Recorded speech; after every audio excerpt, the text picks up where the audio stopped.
Ito po ay moist pineapple carrot cake with walnuts and raisins. Mas masarap po ito kung walang icing or frosting at malalasahan carrot talaga po. Hi, I'm Dance and this is my channel.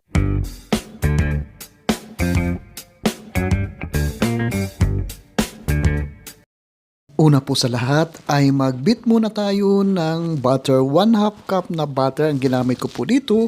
I-cream lang po natin ang ating butter hanggang sa maging pale ang kulay nito. At magdadagdag po tayo dito ng another 1/2 cup na canola oil. At itutuloy-tuloy lang po natin ang ating pagbibit para mag-combine po ang ating butter at saka yung ating canola oil. Idagdag naman po natin dito ang ating sugar. 1 1/4 cup na sugar ang ginamit natin dito at itutuloy-tuloy lang po natin ang ating pagbibit ng ating sugar para makombine po sa ating butter at saka sa ating oil. At dito naman po ay magdadagdag din tayo ng 3 pirasong eggs o itlog. Large po na itlog ang gagamitin po natin ito at itutuloy-tuloy lang po natin ang ating paghahalo dito hanggang sa ma-combine uli ang ating eggs dito. At ngayon naman po ay gradually idadagdag po natin ang ating flour. All-purpose flour ang ginamit ko po dito.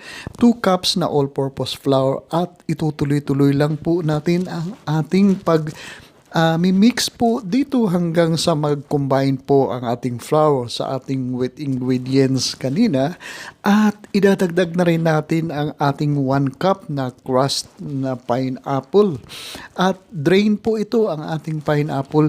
Idagdag na rin natin ang ating 1 teaspoon na salt, fine salt po ang ating ginamit po dito. Correction lang po, 1/2 teaspoon lang po ang ating ginamit na salt dito at idinagdag din natin ang 2 teaspoon na baking powder dito at pagkatapos i-add na rin natin dito ang ating grated carrots, 1/2 cup na grated carrots ang ating ginamit po dito at itutuloy-tuloy lang po natin ang ating pagmimix po dito.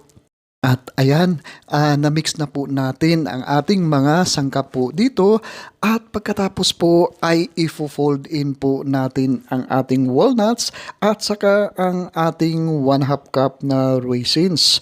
Bali 1/2 cup na walnuts ang ating ginamit dito at 1/2 cup na raisins po ang ating gagamitin dito. I-fold in lang po natin ito hanggang sa mag-well combine po o mag-incorporate po dito sa ating butter ang ating raisins at saka walnuts.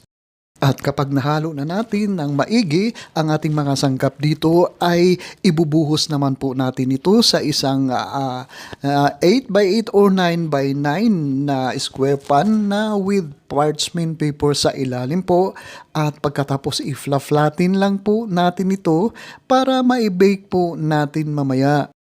At kung nandyan pa po kayo nanonood sa ating pag-flatten ng ating butter, ibig sabihin lang po yan na nagugustuhan nyo po ang video na ito. Paki-comment nyo naman po sa baba kung saan lugar kayo nanonood at para may shoutout ko po kayo sa susunod kong video uploads.